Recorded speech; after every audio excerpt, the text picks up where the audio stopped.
Stop right there. Yeah, you. You need to hear this before you do anything else today. હું રોજ જોઉં છું તમે માણસો આખો દિવસ કેટલું ટેન્શન લો છો. સવારે ઉઠો, ટ્રાફિકમાં ફસાઓ, ઓફિસ જાઓ અને બોસની ગાળો ખાઓ. અને મારી લાઈફ જુઓ. સવારે ઉઠો, મસ્ત તાજા ફળ ખાઓ અને ઝાડની ડાળી પર બિંદાસ ઊંઘ ખેંચો.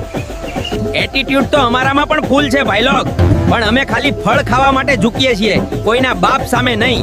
સમજો છો ને? જો વાત સાચી લાગી હોય અને મારા આવા જ જલવા રોજ જોવા હોય તો જલ્દીથી એસટી મંકી બ્લોગરને ફોલો અને સબસ્ક્રાઇબ કરી લો. બાકી મળીએ ઝાડની ડાળી પર.